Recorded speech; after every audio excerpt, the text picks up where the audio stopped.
All right, ladies and gentlemen, we are here. I'm feeling it. I'm feeling it. I don't know about you guys. I am feeling it. Call me deluded, call me mad. I just feel like we're going to do this tomorrow and it's going to be a historical night, ladies and gentlemen. All right. Here we go, back again on the other side of the coin. Welcome back to the other side of the coin, ladies and gentlemen. Wow, we're here. Second leg. Real Madrid versus Chelsea. Obviously, Real Madrid did the trick on us in the first leg, made us look very, very foolish, but hoping that's not the case. We've got a special guest here. Let's get to know her a little bit. Dhenuka, how you doing? Hi, thanks for having me on. I'm doing great. Um, yeah, feeling super confident, just like you. Wow. Super confident. That's what I like to hear. I want to see you guys feel super confident. I want Real Madrid fans to be, yeah, a bit overconfident so that we can catch you guys out. Ishan, my boy, how you doing, bro? Are you pumped? Hey, listen, I don't know, man. Apart from my sore throat again and Chelsea's current Champions League status, I'm doing good. I'm doing just good. But yeah, I think so. I'm excited to see how this game goes. And excited to see. This is our first game apparently in Santiago Bernabeu, so it's gonna be a crunch fixture. Yeah, because what happened last season? It was like in We a played we played in a parking lot. Yeah, that's Yeah, what we happened. played in a parking lot. Exactly. Exactly. Ladies and gentlemen, thank you so much for joining. Hopefully, there'll be a good, nice turnout for this. Smash the like button as soon as you come in. Make sure you do that. It's very, very important for the growth of the channel. As you guys always know, the likes, they have a big impact on the algorithm. So make sure you do that. And if you're here for the first time, subscribe. Make sure you always follow the panels as well. Dhenuka and her Instagram link is in the description. Make sure you go and follow her. Really, really good Real Madrid fan, and we'll get to know her a lot more in this particular stream, and obviously with Ishan as well, ladies and gentlemen. I mean, without being said, just go and follow Ishan. Let's get going. First of all, shout out to everyone that's joined in. Orizon, good to see you, my man. Maroon, Saidi, good to see you. Furitaha, good to see you. Coach Corner, Princeton, big up everyone. Hala Chelsea, that's right. Hala Chelsea, that's right. Okay, before we get into the nitty gritty of the things, I think it's important to first talk about how we all feel moving into this match. I'll start with Dhenuka first, and then we'll give the Chelsea perspective. I think it's very important to see how Real Madrid fans are feeling. Dhenuka, after that first leg, 3-1, talk me through, first of all, did you expect that result? And now that there is that result, how you feel moving into the second leg?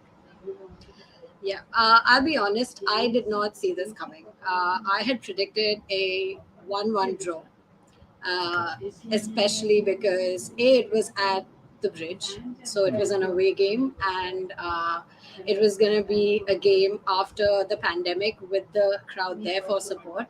And apart from that little blip in the Premier League where Chelsea lost, the league game right before, Chelsea were not really that. You didn't have too many problems, or let's put it this way, that they had lesser problems than I think Real Madrid was Yeah. having Because you guys in got battered by Barcelona, I that remember. by Yeah. Barcelona, yeah, by Barcelona, and more than that, I was more worried about Carlos' tactics and his sort of stubbornness, which I think everyone has been talking about in when it comes to selecting the first 11 and the substitutions or lack thereof. So. I think more than anything else, going into that game, that was the worrying aspect, and I honestly thought this was a game where Real Madrid was going to go in thinking, let's just try to sort of, get a draw or play for a draw or something like that, and then come and hit them like with full force at the Bernabeu. So that Much like was that PSG sort of situation, yeah?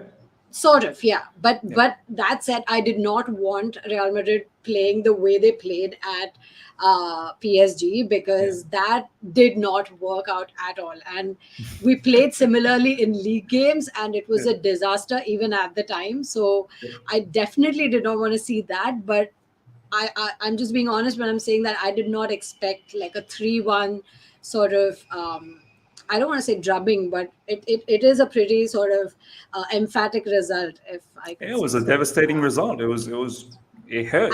especially You know away. So what I mean? Yeah. now the away goals don't count, but even then, it's pretty sort of it's a tough ask Yeah.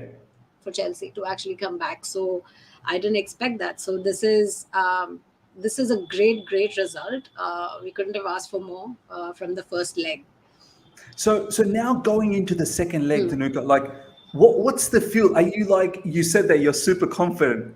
I Yeah, mean, yeah, yeah. deep down, are you really super confident that do you know what we at the Santiago Bernabeu we should be fine, or is there a feeling somewhere that these guys are the European champions? They did the trick on us last season. I mean, yes, it's 2 goal Yeah. advantage, but are you thinking now the team should be good enough to see this out? Uh, I mean, there's always that feeling of nervousness because it's the Champions League, and you can never sort of like form doesn't matter at times in big games like these. And when for Chelsea, it's a sort of a do or die thing. Not that it's not for Real Madrid, but they come into this with like way more sort of like vigor and Energy. Yeah, yeah, energy yeah. and that point to prove sort of thing more than Real does. So I'm a bit worried about that because when you're pushed against a wall, you tend to sort of That's uh, right. yeah. So there is always that fact, and and Yeah. and also this did happen. This has happened in the past with Real, with Juventus, and I can think of the recent past in the Champions League where we scored 3 goals in the first leg, and then had it not been for that penalty in the 94th minute, I think, from Ronaldo, from Yeah. Cristiano Ronaldo, that would have been, yeah, it would have gone to extra time and yeah, penalties. So it's crazy, right? They came back and scored 3 goals. So and that was Juventus. So never say never. I mean, there's obviously that element of that there's always that element of nervousness going into any big game, especially when it's tied like this, where it could where the that Chelsea is gonna go like full attack mode because they have to win this. There's no other way to play this game. So yeah, so there is that bit of apprehension there. But I also felt confident because I was just taking a look at how Carlo handled the Getafe game, the Yeah. La Yeah. Liga game, Yeah. and well, he's managed to surprise us, I think, 2 times, twice in a row with his team selection. And I was pleasantly surprised to see. And it was a much needed thing for like a Kamavinga to get the full 90 minutes because you can see that he is now confident, way more confident than he was. He was beginning to look a little shaky in the middle there, but he's after the PSG game, of course, and also here playing a full 90 minutes. That's a great vote of confidence from your coach, and also starting Valverde again. What a player, Valverde. What a player. Exactly, right. Oh. And which is what I think all the fans were screaming, have been screaming for a very long time now, especially seeing Asensio there and not contributing at all. Almost everyone was saying this, like the tactics would be as simple as just not playing Asensio. It didn't even matter if it was Rodrigo or Fede, but not playing Asensio was key, I guess. And finally, Carlo sort of realized that, and he started Valverde, and then 2 games in a row now. Yeah. So I think, yeah, and generally even the players, the kind of the game that we had against Getafe, it was not even in the league. Otherwise, we were sort of like limping our way to victory Yeah. in the league Yeah. before this. But now there was a marked difference in this game, the game against Getafe as well. So that's why the spring in my step. But like I said, there's always that factor where you're a little nervous because it's the Champions League and it's Chelsea. It's not Getafe. Fair enough. Ishan, Dhenuka's saying they've got a spring in the step, man. I mean, can we break that spring somehow? Can we break that spring, Ishan? What's your thoughts? I don't know, Miss, how you're so excited, but I am freaking nervous, man. I really don't know where you've got that energy from because the battering that I saw us get, that is actually mad. But look who's in the house. Look who's in the house, bro. I want this boy to cry tomorrow. I want him to cry. No, I think so. we've seen his demise in the 4-0 Barcelona battering, but he's seen our demise in with Real Madrid beating us 3-1. So it's a fair equation now. But the thing is, Miss, I think so. It's gonna be difficult. The worst part is, out of every aspect, I think so. I don't see Thomas Tuchel confident. That's the worst part here. If Do, you'd do you see, think? Do you think he's faking that, Ishan? I feel like he's trying to take away the pressure away from him and kind of telling Real Madrid, we're not really favorites. Like we shouldn't be winning this. This is almost nearly impossible. They've got a two-goal lead.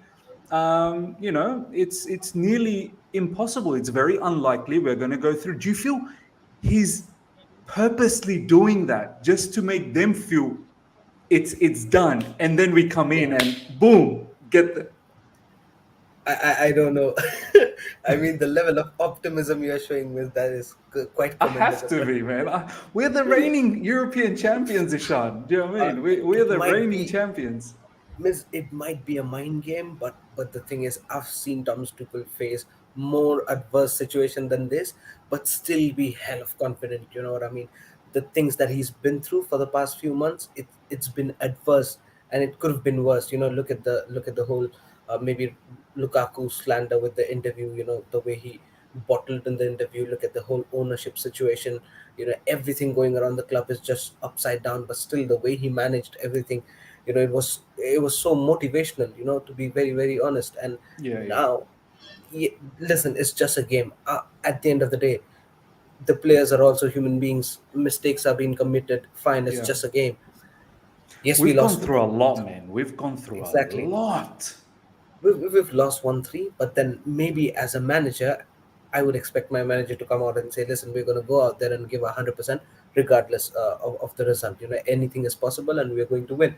We're not going to waste our flight money. You know what I mean? I thought that was the expected answer from Thomas Tuchel. But Thomas Tuchel is like, hey, listen, things done. 1-3 battering, no chance at Santiago Bernabeu. I know But he's being I realistic. I'm also realistic at this point of time, but then sort of feels like, maybe he could have given us, the fan base, some a little bit of confidence. You know what I mean? Even after the 6-0 will win, mind you, he's not confident. So that's a little bit of thorn. Danuka, you was going to say something. No, I was just saying I'm with Miz on this a little bit. These are mind games that It's mind managers games. play. It's mind And games. you could see like the volley between him and Carlo almost in like immediately, right? Because Tuchel comes out and says this, and then Carlo immediately goes for the same sort of tactics, saying, "No, it's Yeah. not done," and Yeah, yeah. like Because we still Carlos said have in the press another. conference, I know Chelsea. I know them very well. Yeah, So yeah, you yeah. cannot fool me. They've got quality. Carlo went Yeah, and Um, he like pretty much some emotional go ahead. atyachar. He said, like, listen, Chelsea's always in my heart. I know these guys very well. And it was all emotional and nice and sturdy. But listen, we all know that it's going to be difficult. Yeah, yeah, and I think like he even sort of mentioned that he has lost after being like he said that I've lost even after being in this great position, oh, right? look Sort at of. Carlo. Yeah, so I just think these are just both the managers, which is it was like a volley. It was interesting to see them both sort of like Do you know hit what, back at Tanuka? each other. Carlo's going to be one of those, fans that have that half scarf, like half Real Madrid, half Chelsea scarf wrapped around him. I always hated those sort of fans, half scarves. Um, Look, the way I feel, Ishan has asked me, Miz, how can you be so confident? It's not confidence. It's more. I just have this very strange feeling, and I don't know. I don't get these sort of strange feelings all the time. I had this feeling. I'm going to be honest. I'm going to share something with you guys live chat. Nearly 60 of you guys are live right now. Smash the like button. We've just crossed over 60. Let's get the likes up to 60 straight away, and then we'll hopefully try and hit 100 likes. I mean, I have this, I don't know, sixth sense sort of feel at times. And I had this last season as well when we went through against Atletico Madrid and the draw happened. And we saw the draw was FC Porto and then it was Real Madrid. And there was a path to the finals. I just felt that this is going to happen. Something is happening. And then we beat Porto. Then we beat Real Madrid. Especially Real Madrid after the first leg. Everyone was asking me, Miz, Do you think we're going to go through? And I said, no, you know what? It's done. We're going to go through. We're going to beat them in the second leg. And surely enough, we did. We went to the final, and I just felt like this is written in the stars. I don't know. I'm feeling a bit dangerous. I'm feeling a bit dangerous for tomorrow night, and I feel like it's going to be a magical situation because do you know what, Dhenuka? Our lads, our players, we've bottled the first leg. So and the way we played, I swear to you, that's not how we play. Like we didn't close you guys down. We weren't aggressive in tackling. We gave you guys so much space. Sure. You remember the Chelsea from last season, in your face, covered every ground. We outrun you. We absolutely physically took care of you guys. Sure. So if we just bring that game, and no disrespect to Real Madrid one bit, you guys have Benzema, Vinicius. Vinicius wasn't the same Vinicius last season. This season, that Vinicius is developed even more. But I feel you're not the Manchester Cities of the world. You're not the Liverpools of the world. You're not the Bayern Munich. I feel you can be beat. You can be beat. So I guess that's where my energy is coming from, that maybe we can do something. But enough about that. Let's now talk about some team news. Dhenuka, give us some latest. Is there any? Because I know Eder Militao, he's going to be suspended. That's a big loss because he's a top defender for you guys. So who are you expecting to replace him? And is there any injuries that we should know about? Yep. So Nacho will be our centre back, I'm guessing, because So also the only other sort of centre back that we had, Vallejo, is out because of COVID. He tested positive, I think, today. So he's out. So you really don't. And anyway, Nacho would have started over Vallejo, of course. Are you confident with Nacho? Because I've seen him a couple of times. I'm not really sure. He could be a bit of a weak link. He is a weak link. He's nowhere. Militao is a proper complete defender, and Nacho is not. So he's definitely going to be the weak link, and but there's nothing you can do about it. We don't have anyone else, to be very honest. And this is also another reason. That fans have been screaming for, like a solid defensive line. We don't have people there, and this is what happens when a Mendy is suspended or a Militao is suspended. We didn't have Mendy in There's no proper backups. There's no proper backups. There are no proper backups for any of the positions. Oh, wow. There's one Nacho. That's it. We don't have anyone at RB on the right. We don't have anyone on the left. So I'm assuming if Alaba, Militao, Carvajal, and this one, Mendy don't start, right? So we don't have, apart from Nacho, we have Vallejo, and then that's the kids from Castilla. So it's not, we don't really have options there. And we did not sign, we let go of two of our CBs, two of our senior most experienced Rafael Varane CBs and Sergio Ramos. Yeah. Exactly. We let them both go, and we signed one Alaba, and that too as a left back. When he was signed, he was sort of he was signed as a left back. It's just some stroke of luck that he worked out. Him and Militao really worked out for us as our CB pairing, but it would have been crazy otherwise. And so that's going to be. I'm pretty sure that's how we're going to go tomorrow. It's going to be Mendy on the left and Carvalho on the right, and then we'll pair Nacho and Alaba in the center. Yeah, nice. And besides that, there's no other issues in midfield or forward pack either. Everyone's fit, Toni Kroos, Modric, everyone is fit to go. Yep. Okay. That Nacho situation, Ishan, I don't know, man. Once again, I have to draw on the straws, draw on the Lord above. I mean, is this a sign that Nacho, can we aim for that Nacho? Do you know what I mean? I mean, Ishan, looking at the Chelsea's team news as well, and I want to hear from you from the Real Madrid side of things as well, Ishan. Lukaku is not traveling, so that will make you very, very happy, Ishan. You should be a very happy man that Lukaku is not traveling. Big miss, Ross Barkley is not traveling, so we are devastated, Chelsea fans. We are crying. Look, Ross Barkley is sick, so I hope he does recover, ladies and gentlemen. Jokes aside. Azpilicueta is apparently traveling, even though he was tested positive. I mean, he's finally tested negative. Yeah. I personally don't want him to start, Ishan, because of reasons we'll talk about. And Calamatano is still injured. Ben Chilwell, long-term injury. Besides that, everyone else is traveling. So, Ishan, how do you feel about the team that's traveling to Santiago Bernabeu, and also the fact that Nacho is going to be playing for Real Madrid as opposed to Eder Militao, who's suspended? Yeah, first of all, covering on Nacho, I think I agree with Dhenuka here. Nacho is someone who can actually come in and fill the gap for Militao, very well. And I also agree that, there's not much backups for Real Madrid for the other position. But you know what? We got a lot of backups. You know what? Ben Chilwell got injured, but we got a world-class backup like Malang Sarr. Wow.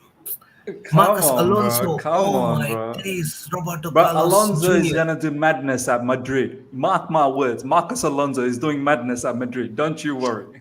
Now we've got some splendid cover-ups and backups for Ben Chilwell. We've got an Azpilicueta who apparently did not play for 4 years in that position. Out of nowhere, boom, in Madrid, Stamford Bridge against Real Madrid, boom. Cesar Azpilicueta is in the left wing back position. So we're in sort of same position, but regardless, I think so. Talking about the team news, we are not much concerned about. I mean, the ones who are sitting out, eventually they were not even in the plans. So yeah, the ones who are in the plans maybe are already fit and ready to bomb in for the next game in Santiago Yeah. Bernabeu. So yeah, not much of a difference there. No, 100%. 100%. So I just yeah, go wanted on. to ask you guys about this. So Lukaku has some Achilles injury. Yeah, Achilles he has injury. an Achilles. Yeah. Okay. Yeah. Okay. So I don't know. Don't you think he would have been? I personally think that it's a good thing that Lukaku isn't available because Nacho doesn't have the physicality to go up against a Lukaku. To be very honest, Do you know what? we Do would you have know what, gotten better Dhenuka? there. We've never been able to ask this to opposition fans often enough. I want to ask you, Dhenuka, I don't know how much you've seen Chelsea, but Lukaku has been a monumental flop for us. Monumental flop, okay? I don't know if you've heard the infamous interview that he did, Yes. and he talked down on Chelsea, and it was a proper meltdown in the fan base. And since that interview, Dhenuka, Lukaku seems like he used to be a hockey player or something before. Yeah. He never played football in his life. I mean, you would have seen him back in Inter Milan days, how amazing he was. And even in the Premier League previously, for Everton, for West Brom, even for Man United, as bad as he was, he scored goals.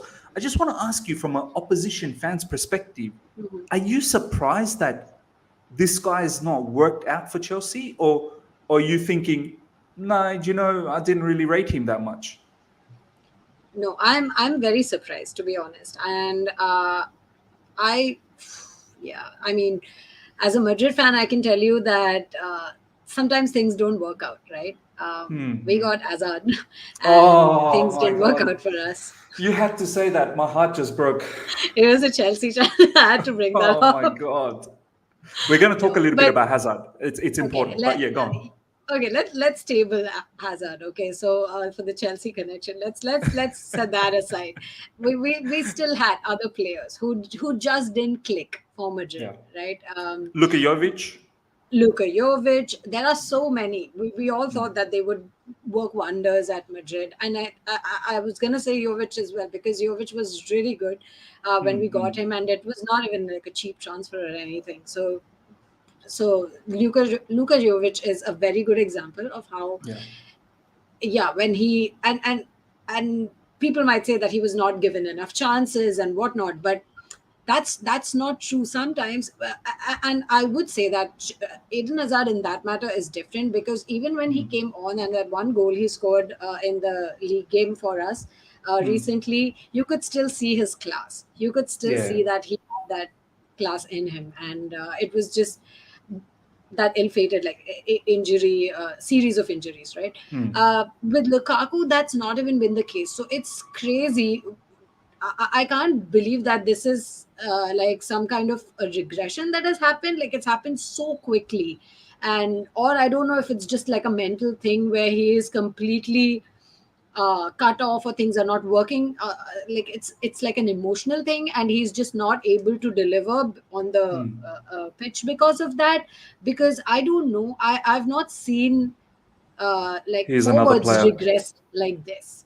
Kaka, yeah, but Kaka also, I would like to say, like injury played an element there as well. Yeah. Like I can think of Robin. There are so many who haven't worked out, Yeah. but there was always like this sort of shadow of injury lingering in the background somewhere, so you can kind of attribute it to that. But this is like a sudden like regression. It's not a dip in form, it's just like completely gone, and that took me by surprise. Because how can you completely do a 180 at It's the like he's clear leg? forgotten how to play football. He's Yeah, yeah, forgotten yeah, how to. that's I mean, exactly it. were you surprised that free header that Lukaku had in that first Yes, leg? I yes. mean, what was your Couple of reaction when you chances. saw that? Yeah, I honestly thought that the second half Chelsea kind of played really well, and Yeah. Madrid also, I guess, relaxed a little bit because they were trying out a different thing. Like Vinicius was tracking back as opposed to, and it finally helped that for you guys. Like you guys changed the formation, and Reece James was playing much deeper, so it was much Yeah. easier then, and it was not as easy for Vinicius. And also he sort of mellowed down a bit and things. All that aside, I thought that Chelsea actually played a really good second half, but it was a little too late by the time things were happening. And in such situations, if you miss clear chances, headers, I mean, that's just not done. I was It's like, you criminal. cannot, It's you criminal. cannot afford to miss, yeah, that Yeah. that clear a chance. I mean, granted that Benzema missed a sitter as well, but But those he, headers from Benzema, yeah, oh my exactly. So that those kind God. of made up for, yeah, exactly, right. So he hit the ones that were like, how did he even do that with the Yeah. with the ball spinning the way it was from the That, cross that from that Modric? Modric one, Dhenuka, that Yeah, Modric one, he had no right. He had no right. He yeah. was off balance. He was off Yeah, balance. Like, oh, exactly. Yeah, and then sort of missing that. I get that he tripped and whatnot, but he missed a sitter. oh, internet Before it's connection. excusable Yeah, you're because back. he had those other brilliant goals. But with Lukaku, I mean, you can't miss sitters like this, especially when you're in that situation. And that was a clear chance at goal. I mean, I couldn't believe that. And he had a couple. I think he had a couple. One was not as clear, like it was a bit difficult, but then this was the one clear header was like just. Yeah, I mean, Ishan, I know you've always been very ruthless in regards to Lukaku, but I mean, in one side you have Karim Benzema that is doing madness at the moment, probably the best player in world football right now. Forget about striker. I think the best player. The amount of work rate that this particular man at the age of 34, dropping deep, creating space, headers, press. I mean, the way he pressed, we saw the match, Ishan, live against Donnarumma, PSG. He's the one who triggered that comeback for them. And then obviously he pressed the living daylights out of Mendy as well to create that issue for Mendy. I mean, Ishan, how important is it? We so have to be clinical, against Real Madrid. Every opportunity, half a chance, we got to be able to take it. I mean, who's one player? If in my thoughts, I'm looking at Kai Havertz. I'm looking at Kai Havertz to have a big match. Who's your man for Chelsea tomorrow that you're thinking? I need this brother to be clinical. I need all the 11 to be clinical. It's a trailing 1-3 scoreline. You know what I mean? I don't think so. It's one person or one player is capable enough to turn the whole thing around. It's gonna take more than that. I think so. Though each and every single player on the pitch, you have to be on the toes. You just give your 100%. Listen, we've got nothing to lose, and when we've got nothing to lose, just give your 100%. We're already losing, so why not give every single breath of yours in the Correct. pitch? And I don't think so, Miss. I'll be very, very honest with you. Benzema is a kind of a striker who can turn things around, especially in these momentums, in these situations where you saw that match against PSG when single-handedly just man turned the things Yeah. around, Yeah. and it was just Benzema, nothing else. But then you see in our team we don't have such a high calibrated player like a Benzema who can just in single-handedly turn things around. We don't have sort of those individuals. We maybe need to build those individuals up. Maybe Kai Havertz in coming years might be that individual. Maybe Mason Mount can be that person, but that as of now, I don't think so. There's any sort of individual comparatively to Karim Benzema. There's none, probably none in the world right now. Who can turn things individually. So in that case, I think so. Each and every single player has to give the 100%. And when you talk about Kai Havertz, definitely he's a key player for us, a prime player for us. He's probably the best man in form.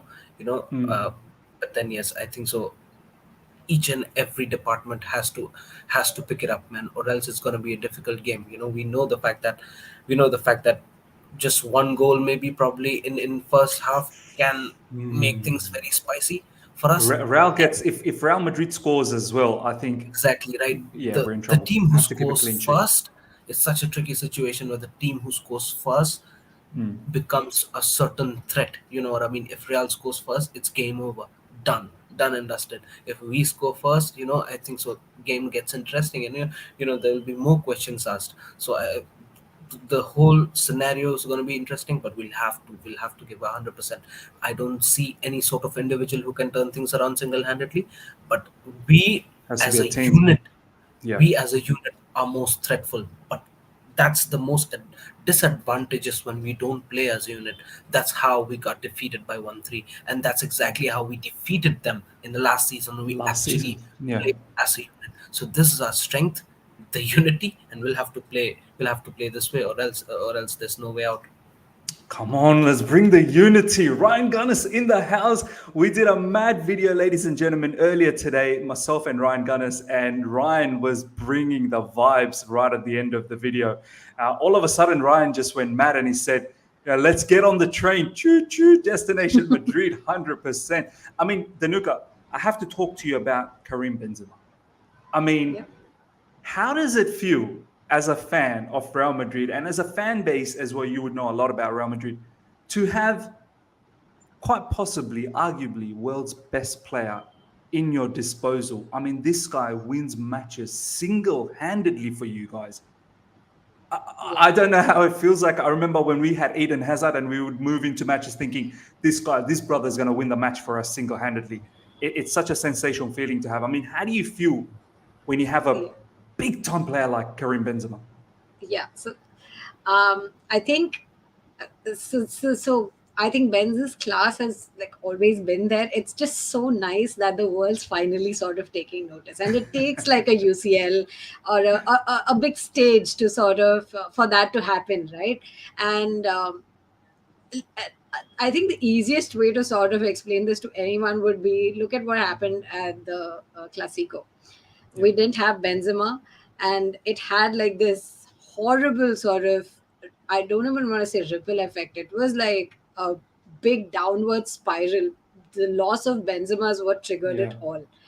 Because had Benzema been there, um, Carlo He wouldn't have presses from gone the for front. that. He presses from the front. You know what I mean? He does everything. So that's the thing. He He does has everything. he does everything. He's not your traditional sort of, he doesn't just sort of attack. Okay, he does everything. He's very aware of his position. He is great positionally. So it's very difficult for anyone unless you have a person like marking him the whole time. It's very difficult to sort of contain Benzema because he's always positioning himself at the right time between the players. He'll run back and forth. He'll direct the game.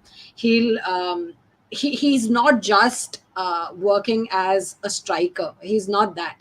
He is Yeah. involved in I think link-up Ancelotti play. said that. I think Ancelotti said that in the press conference. These days, modern day strikers, they need to do a lot more. Exactly. Yeah. You can't just be a poacher or even just like an attacker where you're just finishing in that final third. So you can't be that. And he's involved in link-up play. He brings the creativity, to be very honest. So if there are two players I would say who are critical for our creativity, it is Modric and Benzema. Without that, we lose that sort of creativity in the midfield and also overall. So that's how Benzema is. He's so clinical, because without him, there is our link up play suffers, our entire game plan suffers, Yeah. and with him I at think I the think front, Vinicius suffers as well. Vinicius suffers without absolutely. him. Yeah. Absolutely, because with Venice, so the thing is, when you don't have a Benzema, it becomes easy. Like anyway, most teams target Vinicius. Like they always have a man marking Vinicius, Yeah. and they know that if you cut down on that front, like if you sort of bottle Vinicius over there, you can't sort of everything suffers, because all of our and then contrast with like what you have happening on the right. I'm not talking about Yeah. Valverde, I'm talking about the pre-Valverde, the Asensio days, right? You have nothing happening on the right, so you have a dead right. I'm not mincing my words, because that is exactly how it was frustrating to see that, because you have a Carvajal, you have our midfield fine, but you also have Asensio, who does not do anything. He's not involved in any kind of like vertical passing. It's always Yeah. he'll either pass horizontally or he'll pass back to the defender. So it's not the ball, the progression is just not happening, right? So it slows down the play. There are no chances created from him, and you can't bank on one player to just have that no versatility and instead just shoot from 40 yards and score a goal. That's not, you can't do that. So we didn't have a right, like it was, our right was dead at the time, and so everything had to happen. All the chances were being created from the left, and for that it had to be Vinicius, right? So once you managed to throttle Vinicius, it was very easy, because Yeah. there were no chances being created at the time. Now that's the difference a Valverde brings in, because and a Camavinga, if you have a Camavinga also. Also the thing is, with the way they were playing, because of this whole, the chances were not being created, Cruz used to go back when he was playing a low block. Carlo Cruz would actually drop very deep, and that's not a position he's comfortable in, and he cannot sort of control the midfield well that way, and so his play suffered. And when his play suffers, then it also falls on Modric, where Yeah.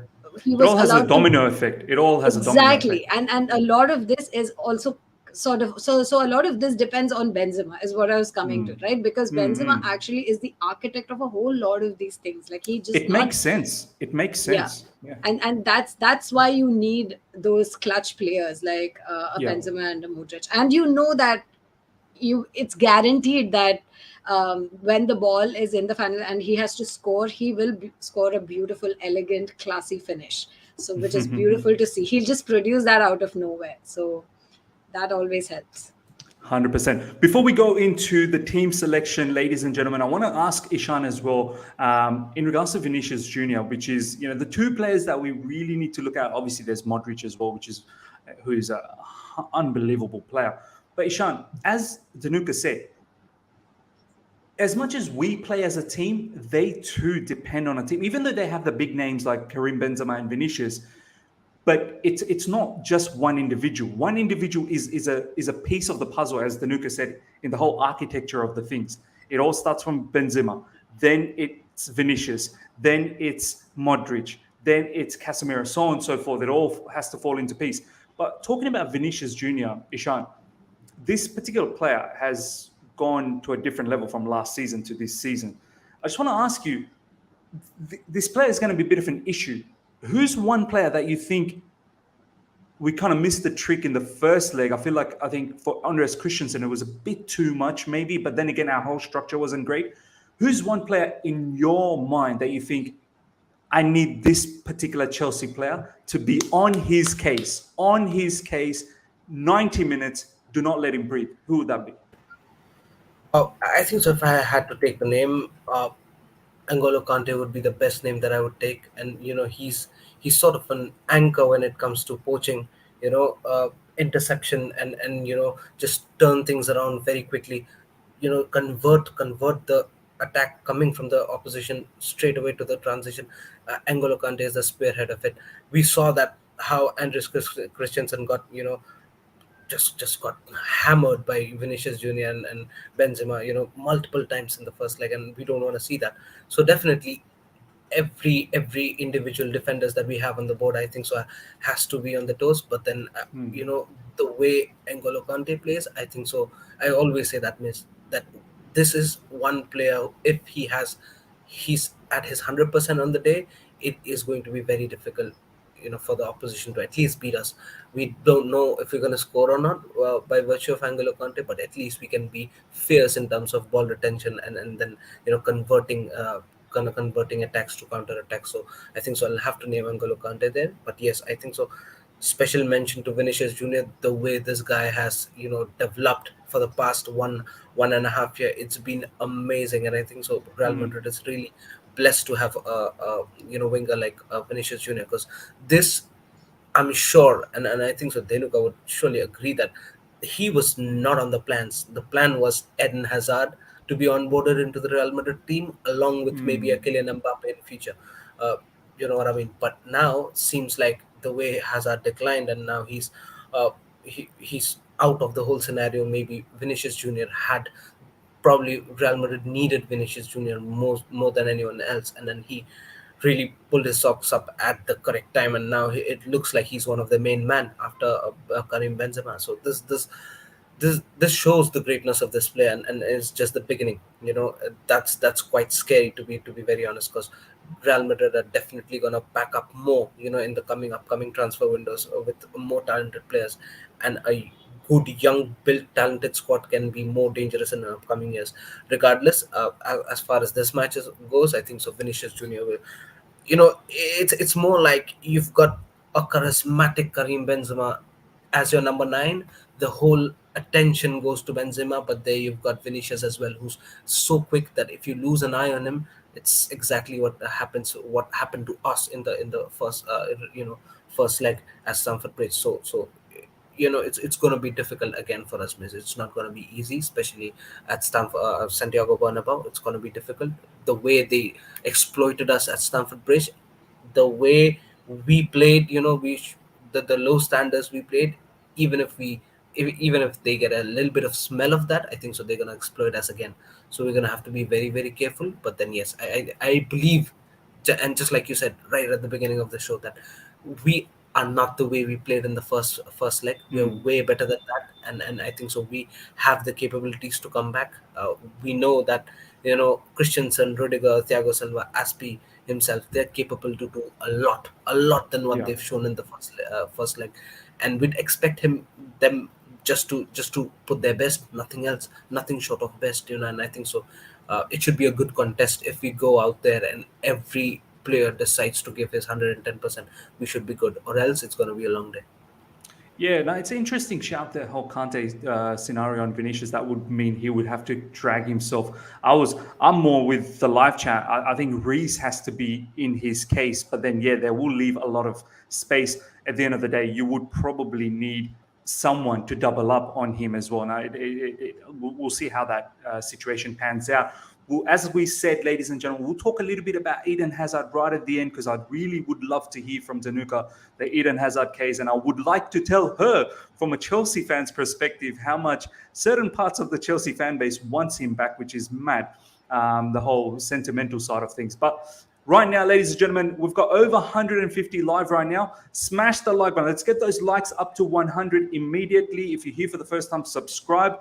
Hit the bell notification to stay in touch with all my content. There's some content, big time content flying your way on a regular basis. So make sure you do that. And please, please, please check out the guests on the show and their socials. The links are in the description. Dhenuka's Instagram link is in the description. As you can see, lovely Real Madrid fan with a lot of knowledge. So please follow her on Instagram, and Ishan Padra.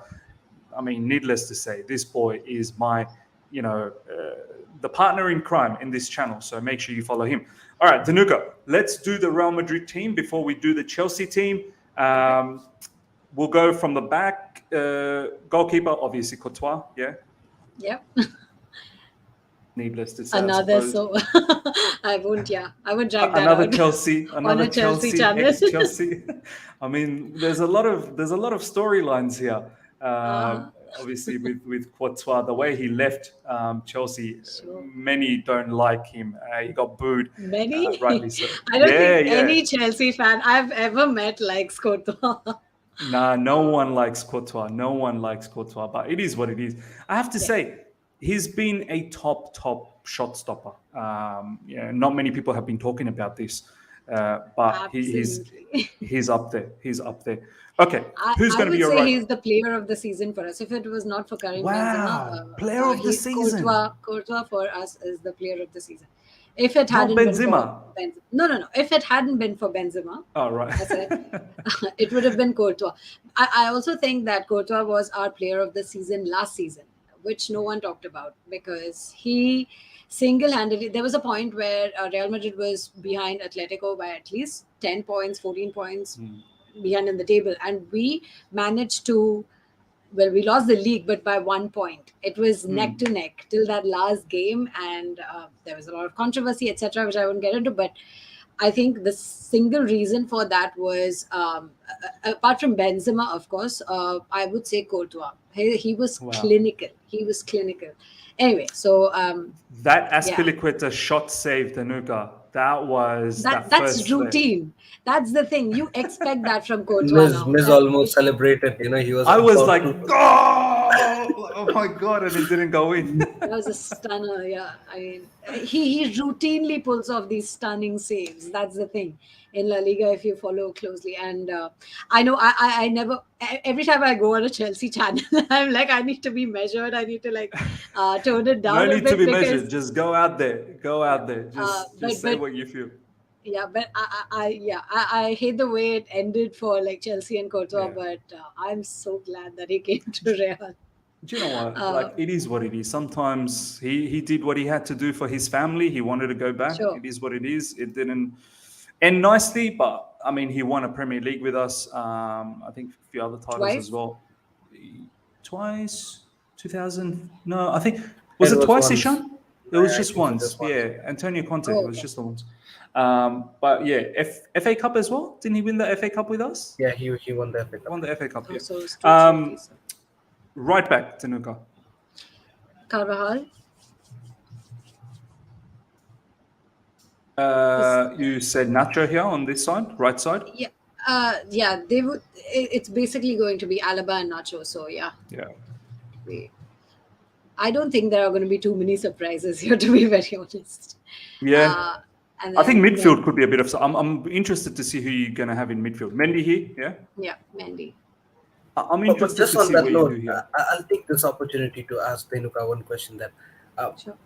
that does a question strike on your mind that could Alaba be an option when if Mendy is not available? He's probably a natural left back.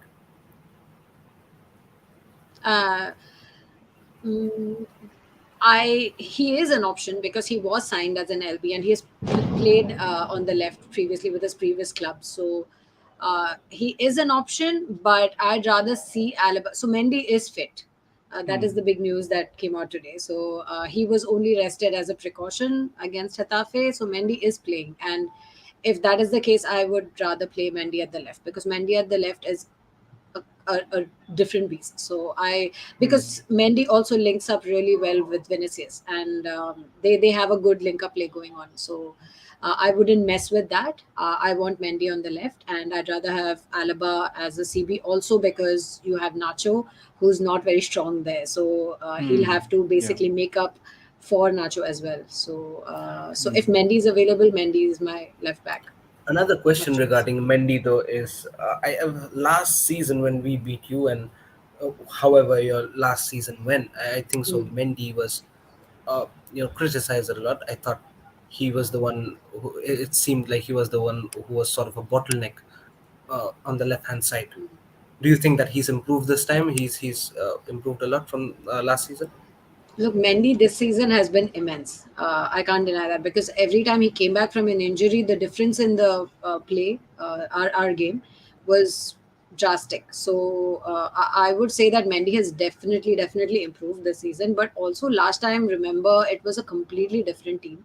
We had close to 70 injuries last season, 65 plus for sure. And it was a freak season. And I think it was against Chelsea that Zidane had that brain fart moment of playing Vinicius as a right wing back. I mean, so it's not all indicative, right? Last season was I was not even confident last season that Real would go past Liverpool, to be very honest.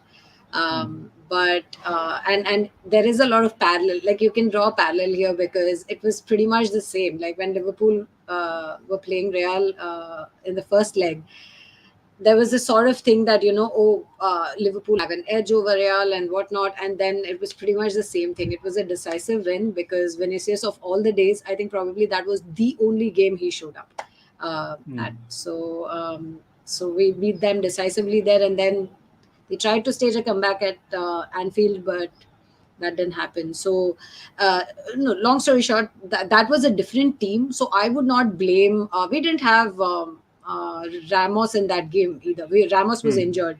We did not have. We were playing like some kind of weird formation over there, and I think against Liverpool, Fede Valverde played as right wing back too. So last season I just would not give it too much credit. I would not assume a lot of things based on last season, because the players were different. We had a completely different sort of team mindset, everything.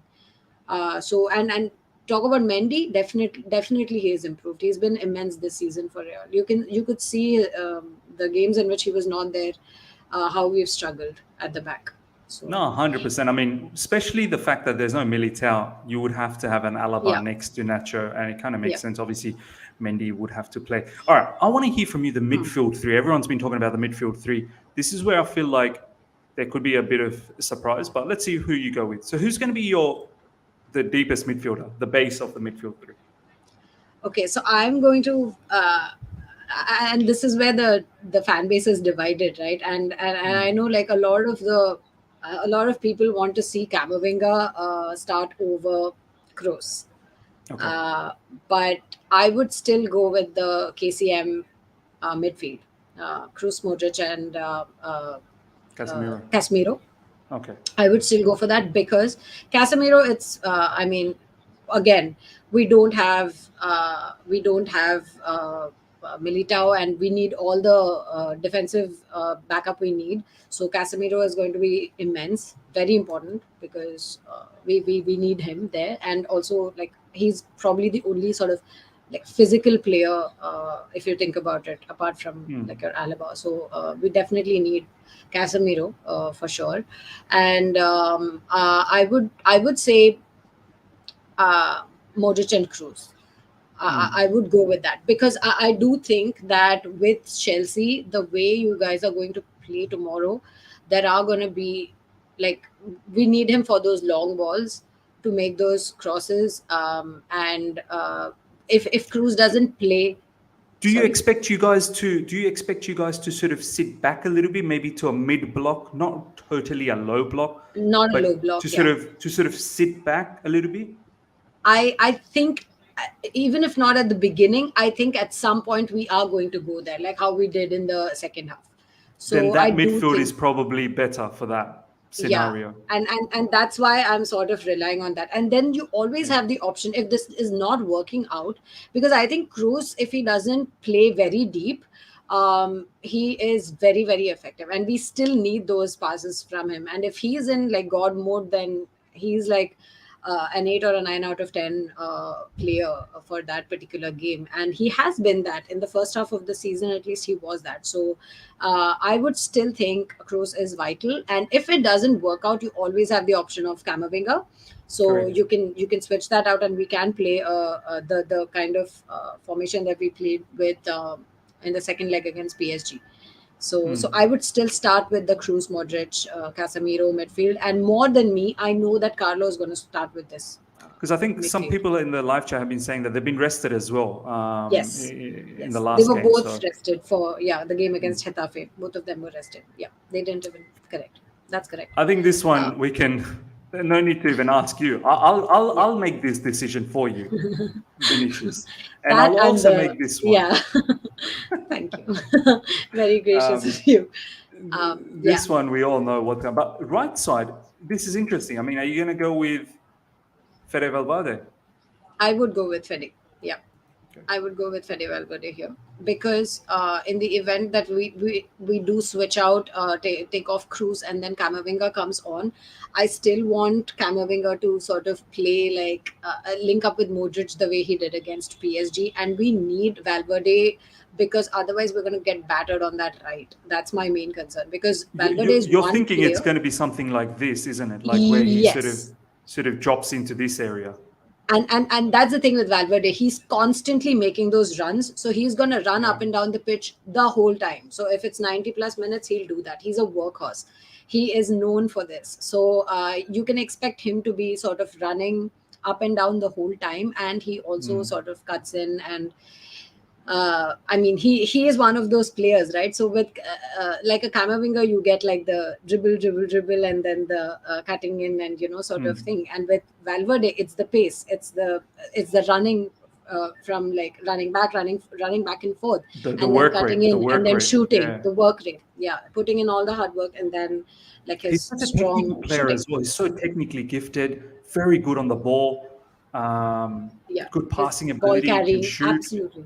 Yeah. He's a very good midfielder actually. So and I think Zidane used him really well last season when he rested sort of Modric. He played Zidane, in fact, in one of the seasons played a Casemiro, Valverde, Cruz midfield more than the KCM midfield. So so you can see that. But most importantly, I need Valverde there because we need help for Carvajal, who is otherwise going to get battered. Like that's a weak link otherwise. So that's also another reason why you need Valverde there. 100%. Well, there you go, ladies and gentlemen. Courtois in goalkeeping position, Alaba, Nacho, the two CBs, Mendy in left back, Carvajal, right back, Casemiro in the deepest midfield role, DM, Cruz, Modric, Valverde, more or less will probably make it a four-man midfield to get that advantage, numerical advantage. But as Dhenuka said, you will most likely see him go up and down in these areas to, exploit those space, which is most likely going to be left behind by Marcos Alonso. And then up front, obviously, you've got the world-class Benzema and Vinicius Jr. as well on that left side. Ladies and gentlemen, that's your Real Madrid team. Let's now talk about the Chelsea team. The classic three at the back, the wing backs. It's all coming together. The double pivot. Oh, it's happening. It's happening. The remontada. I can feel it. Dhenuka. You're going to be crying tomorrow. Don't be upset. But it is what it is. Ishan, Mendy. Yeah, of course. Who's he your made a back three? I hope he doesn't make that sort of mistake this time. I'll be cursing him live on your watch along. Mendy, brother, please just boot the ball as soon as you see Benzema. Please, like, just don't. Save us the trouble, please. I beg, Mendy. Ishan, your back three. I think so. I'll go with the conventional Antonio Rudiger, Thiago Silva, and Christensen. No changes there. But the only question mark might be Christensen, just because the way he was toyed around, because of Vinicius Jr. Maybe you can maybe predict a Chalobah there, but I still would keep Christensen there. I think so. Experience might be a big factor here, and Christensen is more experienced, so maybe Any I would want. chance of the permutation, Reece James there and Ruben Loftus-Cheek as a right wing back, or you're not entertaining that one bit? I am not entertaining any sort of experiment. I have seen experiment fall out in the last. This is no fixture. lab. This is no science lab. We don't do This is- experiments here. Absolutely, this is no science lab anymore. I've seen the experiment in the first fixture, and I've seen us getting hammered in every section of the field. So I don't want to see any experiment. I would want to go with the conventional back three, but yes, like I said, you might debate with Chalobah there in the right center back position, which might be a possibility. But then I would still, knowing the fact that Christensen got absolutely hammered, I would still like to go with him. Maybe he might improve in this fixture. But yeah. Dupree Squid, thank you so much for the super chat. Much appreciated. My man, you could have commented as well, but thank you so much for the super chat. I I did entertain that Ruben Loftus-Cheek momentarily, but then I snapped out of it. I would have gone with Ruben Loftus-Cheek, wing back, and then obviously Reece James. But I'm going to keep the conventional Rudiger, Silva, Christensen as well. I'm hoping Christensen has a better game. And this is a big night. This is a big night. This is his last season, most likely. Next season, Dhenuka is going to see Christensen playing for Barcelona in the El Clasico. So this is his opportunity to get one on Real Madrid. Make your El Clasico situation happen right now, brother. Do you know what I mean? Get that one on Real Madrid. Get that victory. So I'm going with that as well. I'll go with the wing backs, and then we'll see what Ishan has to say. Reece James, I want him to absolutely explode on that right side.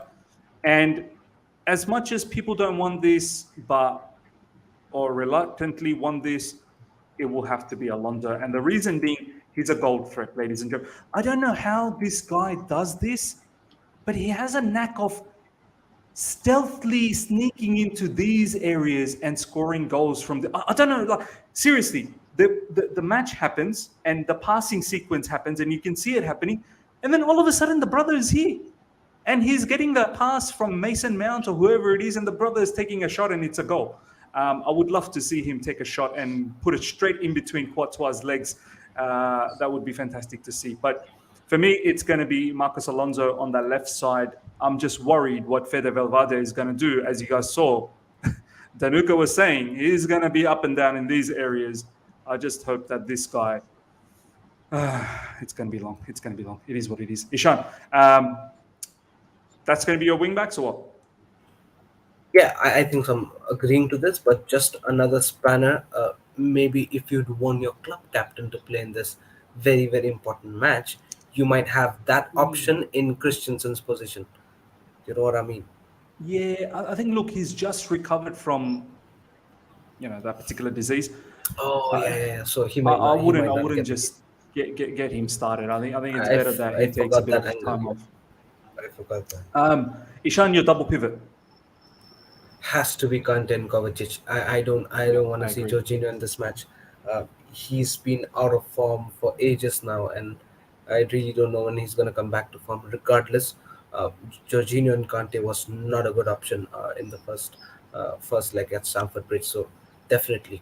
I want to ask you, Ishan, did you like the way Kante played against Southampton, where he was a little bit more reserved? He didn't come into these areas. He didn't come into that area. He didn't come into this area.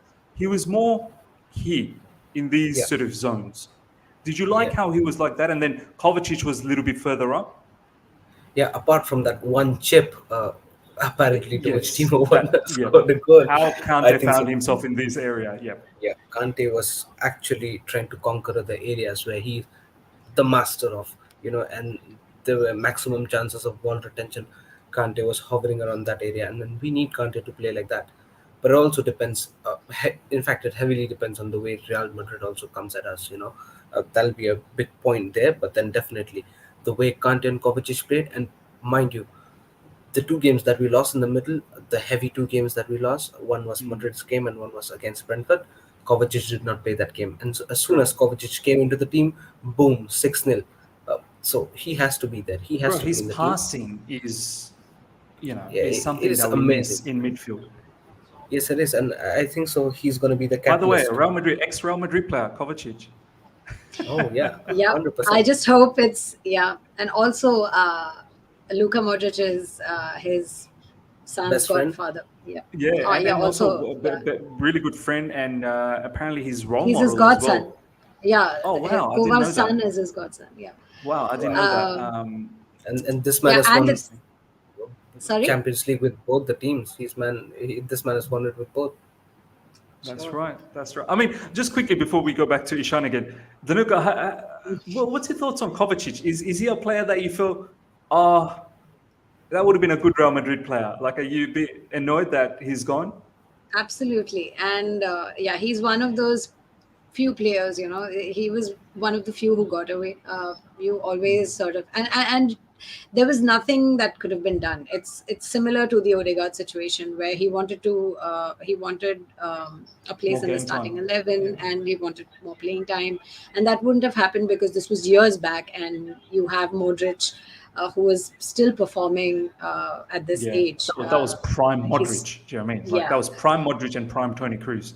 Exactly. And so there was nothing that could have been done differently, or there was nothing to be done at that point. And it was just one of those, you just feel really sad because he was touted as the sort of successor to Modric, and that didn't happen. So so there's always that thing where, I always tell people that we scammed Chelsea with Morata, but then we sort of gave a Kovacic in return. So We scammed you with Eden Hazard. Don't you worry. We got all the money back.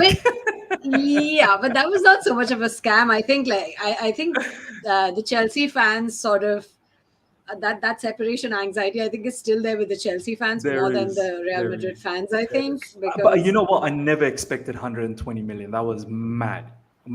For a player that was in his final year. But as I said, we'll talk a little bit about Eden Hazard right at the end. It'll be very, very interesting.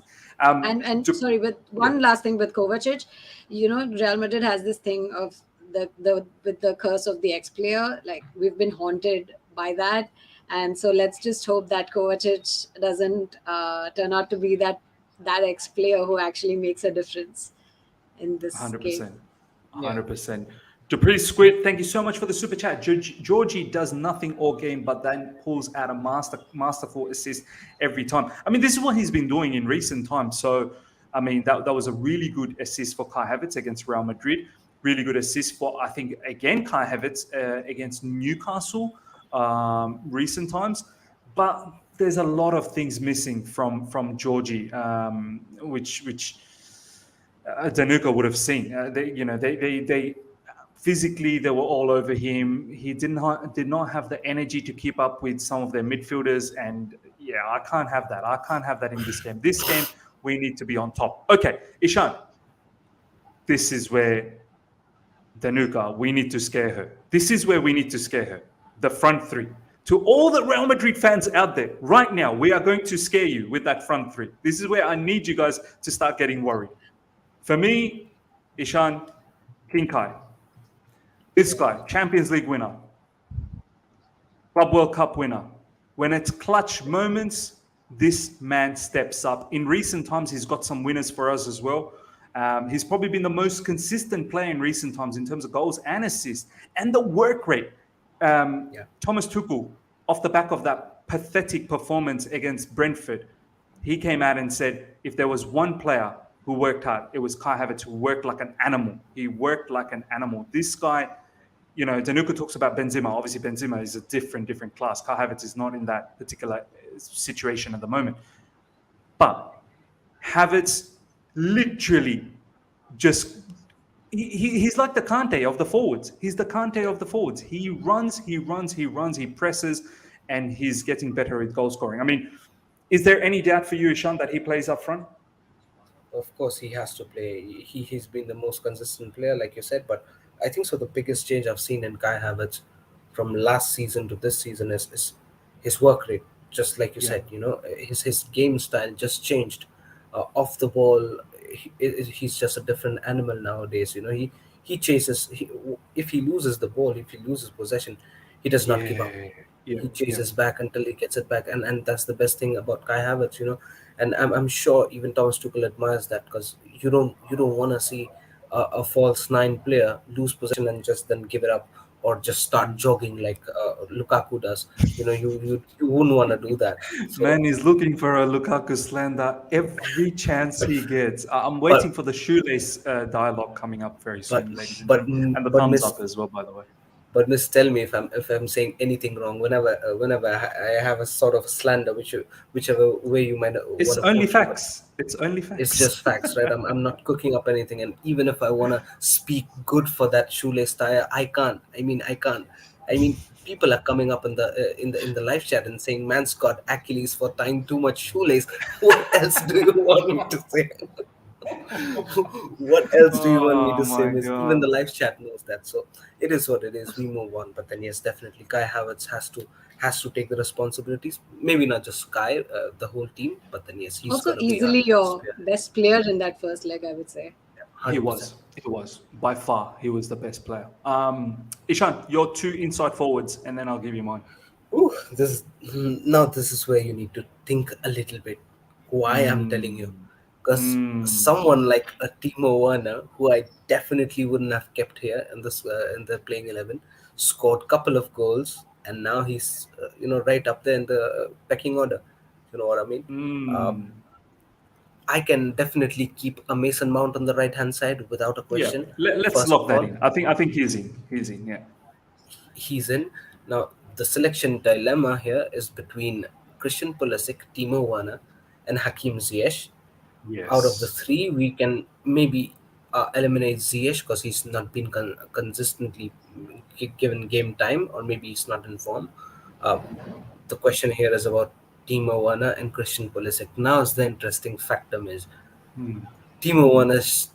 If you go for recency biasing, maybe you would keep a Timo Werner because he's been on fire for that Southampton game. But if you see, maybe as an overview, if you see the 5-10 games range of form, maybe Pulisic edges up. Think So about Timo Werner last season against Real Madrid as well. I think yes, Timo last season played quite good He scored against the Real Madrid. it was Yeah. good, but I'll bring a spanner here. Then the scenario was different. Both the teams maybe needed to attack. We were 1-1 in the True. first fixture, and the next True. fixture, maybe both the teams need to attack, and that's where Timo Werner might have got the space to run, and he exploited really well. This time around, the scene is different. Real Madrid might not even need to come out. They might just as well just park the bus and wait for us to make a move where we're so poor to create. You know what I mean? And Timo Werner might just start hovering around.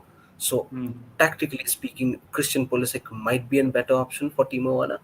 But Mm. looking at Timo Werner's current performance, maybe he gets the pecking order. He becomes the first one to get picked. But I would go with Christian Pulisic. Man. I just feel that he would bring a little bit more firepower up front. No, it's an interesting conversation. I know you're going with Christian Pulisic. Look. You know me. I think we all know in the fan base Timo and his lack of finishing and his lack of first touch and whatnot. But there's something about the way we played this way, Ishan. There is something about this where maybe, just maybe, Ishan, it gets the best out of Mount because he's more central and he can come into midfield areas and he can be in these sort of positions to take shots as opposed to being wide, where Mount is okay, but he's not naturally a wide player. He's more of a player that plays in the middle of the field. It allows for Reece James to bomb Yeah, up and create those space. It allows yeah, for Havertz to play in a bit more of that right-sided role with his left, and then he likes to play in that channel. And then it allows for Timo and his pace once that opposition defense is a little bit stretched out, it allows for Timo to go into these sort of areas. I still remember it was Havertz last season from this area try to chip Courtois, and it was Timo that then put the rebound in. So there could be something about this particular formation, Ishan, this scenario where Mount plays as a 10 and Reece James, we're looking for that overlap, and then obviously Alonso to come through. I'm going with Timo Werner just to see mm, what happens in this scenario. I know a lot of people are going to say, oh, Miz is falling for the recency bias with what he saw against Southampton. It's not going to happen, obviously, I understand. But if there's one particular player in terms of explosive pace that can look, I know that pace has done not that much for us at Chelsea Football Club, but I don't think Real Madrid defenders will just allow Timo Werner to just roam around. That pace will bother them. That explosive pace will give them something to think about. Not to say Pulisic doesn't have that pace, uh, but I think Pulisic and Ziyech will be just as important off the bench. I don't discount them one bit. I think our bench players, the 5 substitutions we're going to make, it's going to be key. Ruben Loftus-Cheek, Ziyech, Christian Pulisic, they're all going to be just as important coming off the bench. But I think I may start like this with a Mount, Timo Werner, Havertz, Reece James to create overlaps and see he can do some damage, and then the stealthy Alonso to sneak up in these areas. That's what I'm looking for. Ladies and gentlemen, this is the lineup. Before we talk about that, Dhenuka, what do you think about this Chelsea lineup? Um, I love how she's like, interesting. because I didn't think you would go for Werner, to be honest. I thought that you would pick Pulisic too, but I don't know. But you make a good point about the pace, because if you guys are gonna go all out on the attack, then you need that pace. You definitely need that pace. And if you want to leave Reece James sort of free for sort of moving around and contributing to the play, that is very important. But so my question is, when this happens, Real Madrid is going to look for all those opportunities to attack on the counter. Yes. So Yes. who sticks to whom then? What's the gameplay to sort of We're screwed. avoid that from? We are screwed. The gameplay is, if there is a counter from Real Madrid, we better counter press. The idea would be to be up, to have a highlight. This is how I'm looking. Do you know what I mean? And the idea will be to try and pepper you guys as much as we can. And as soon as we lose the ball, we got to rush back. We have to rush back and counter press and win the ball back. Because if we don't rush back and we allow you to run away, because this guy here, Dhenuka, he's going to try and come into these areas. Yeah. He's going to try and make it a situation like this. Okay? So there's a whole heap of space you're going to find here. Right. So this is why I was saying in my video earlier today that it may not be Toni Kroos, Modric, and Casemiro. It may actually be Casemiro, Modric, and Valverde in the midfield, and you may play with a Rodrigo. You may play with a Rodrigo, because we need to take the game to you. You don't need to take the game to us. You have 2 goals advantage. So you'll be happy to just sit here, and we have to push the game. And we can't have our defenders here. Like, our defenders cannot be there. Our defenders have to be high up, because we want to make sure we box you in. Yeah. And for that scenario, I think you will have Vinicius and Rodrigo as your flyers. But the thing is, Rodrigo is not as much of a, like, he will not track back as much and help out defensively as Valverde would. Valverde does. Yeah. So that's my reason, because otherwise we've seen this, right? Against extreme pace, like what happened with PSG, Carvajal can get battered. So so you need a Valverde there for that, because Rodrigo is not going to track back and help with defensive duties as much as, and Valverde did that even against Getafe. You could see that he was creating chances, and he was doing well on the offense, but also defensively he helps out a lot. And so we need Casemiro and Valverde for that. Sorry. It's going to be a unbelievable tactical showdown. It'll be a tactical showdown. We are going to look. I can only imagine us to be ultra attacking, because we need to get 2 goals. We need to get 2 goals. We have to be ultra attacking, which then means you would have to defend and you would have to play in the counter. So there's going to be a lot of situation tomorrow, Dhenuka and Ishan, where maybe 3v3, 2v2. There will have to be Rudiger versus, Benzema, or Silva versus Benzema, Christensen versus. So it's going to be a mad game. It will be a mad game. Ladies and gentlemen, this is the lineup we've gone with. Let me just bring this back. Mendy, Rudiger, Silva, Christensen, Reece James, Kovacic, Kante, Alonso, Mason Mount as a number 10, Timo Werner, Kai Havertz. I mean, Ishan more or less agrees. At the end of the day, he's gone with Pulisic as well, and it may very well be that too. But I feel there is something that is brewing with this 3. There's a lot of electricity with this 3. And I don't know where Pulisic's head mindset might be moving into this match, because he didn't play for the Southampton. He didn't do that well against Real Madrid the first leg. I mean, he did come on in the second half against Southampton, and by then the match was over. So, and Timo Werner scoring those 2 goals may just have that added belief.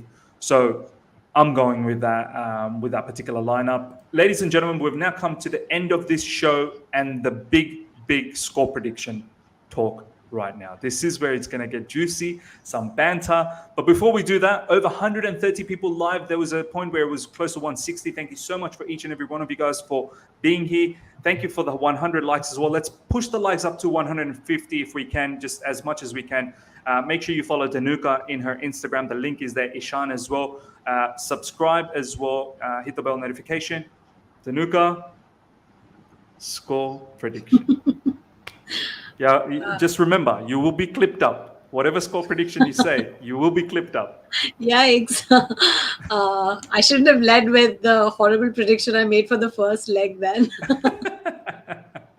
Yeah. So yeah, don't give this a lot of importance because clearly I didn't see this coming at all. So I'm gonna go with a 2-2 draw tomorrow. 2-2 draw.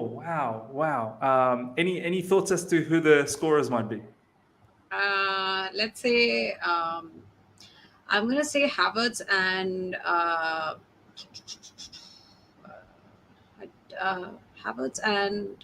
I think Kovacic for Chelsea. And for Real Madrid? For Real, I would say Benzema, and I want Vinny to get a goal for all the hard work he's put in. Fair enough. So I want those two, but it might as well be both Benzema. You never know. Ishan, score prediction. And one last thing. The reason I'm also going for that is because of our defense, because we don't have Militao, and Militao has contributed immensely this time around to our defense. He has been a huge player for us, and him not being there is definitely gonna be a huge blow. So that's also the reason I'm going with this.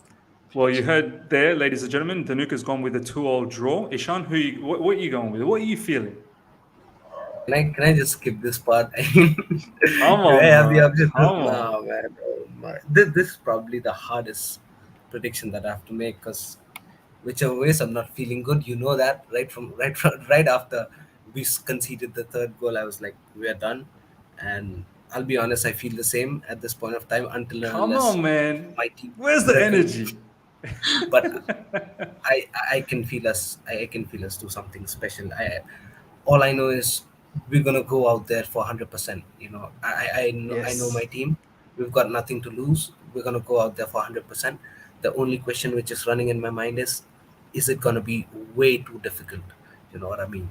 That's the only question. Or else I'm definitely sure we're gonna go for 100%, and we're not gonna lose until it's fully over. Do you know what I mean? So. Coming to score prediction, I was trying to dodge the score prediction, but I know I can't. No dodging here. Hey, if that was an option, I would have gone for that as well. I'll tell you that now. This is no Kon Benega Karopati, you know, option 1, this, option 2, can I skip? No, you're I would have gone home in that after that first leg if that was the case. With like zilch in my bank account. So you know what? I'm feeling. This is what my instinct says. I think so. I'm feeling a 2-1 Chelsea, a heartbreak at the end. But then I think so. I'm feeling a 2-1, but then somehow I want a 2-0, so that we go into penalties and then rock the Santiago Bernabeu. You know what I mean? So that's what I want. Yeah. This is what I'm hoping as well. Let me set the scene for you guys, ladies and gentlemen. Over 100 of you guys are live right now. Okay, 11th minute, Kai Havertz. 78th minute, Kai Havertz. 2-0, full time. 105 minutes, Kai Havertz. 3-0, and we are coming home. We are into the semi-finals. This is what's happening, and it will be the most electrifying night in world football. This is the biggest comeback. I'm feeling it. I've even now told you the time. You don't understand how much I'm feeling this situation. Clean sheet, Mendy to be pulling out some big saves against Karim Benzema, and those Real Madrid fans are going to look for blood on some of these Real Madrid players tomorrow. I'm telling you, even Dhenuka, she's going to be all over Instagram going after these Real Madrid players. We are going to get them. 3-0, clean sheet. Mark my words, Advaid, I can't wait to have you on the live stream tomorrow for the watch along, because I want to see you cry and I want to laugh all over your face. That's what you want to do. Ladies and gentlemen, hope you guys have enjoyed this. Look, we have to hype this up. I have to be excited about it because I ain't going to this match because, God damn it, we are the European champions. I'm not going Probably into missed. this Probably match. you Do you know got what I yourself mean? clipped by 100 of your coin gang. I do not care. I am not going into this match surrendering with a white flag. No way. I might have the white shirt on, but I'm not surrendering. I am not surrendering. We're going in tomorrow. We're going in for war. Thank you so much, Dhenuka, for your time. Honestly, it was a pleasure talking to you. Lovely Real Madrid fan. Hope to have you back on the channel. I hope you've enjoyed as well. Any last words that you want to say? Likewise, it's been such a pleasure. I had such a great time talking to you guys about this. I can't believe it's been like over an hour. So Yeah. yeah, it was great. So thanks for having me on again. And yeah, I would love to sort of come back and hopefully come back smiling on this channel again. You won't Of find course. us smiling then. You won't find Yeah, us you would smiling. not find us smiling if you're smiling. I But don't yeah, think. ladies and gentlemen. Yeah. Sorry, go ahead. No, I was just going to say, ladies and gentlemen, make sure you follow Dhenuka on Instagram. But yeah, what were you going to say? No, I was just going to say that I don't think things are going to get scheduled if that happens tomorrow.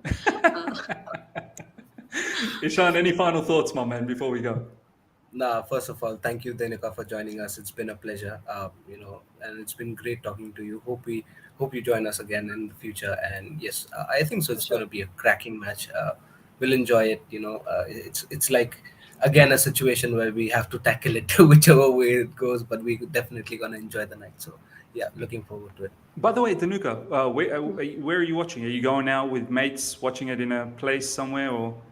Yeah, we have a screening scheduled tomorrow. So Wow. hopefully at the screening tomorrow. It's a going to be late, good to late see night. you all cry all together. It'll be lovely to watch.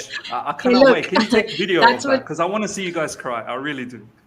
I can send you a video of the first screening, the first leg. Oh, no. Oh my! Yeah, do not reach me out for that one, please. Until next time, everyone, take care and see you.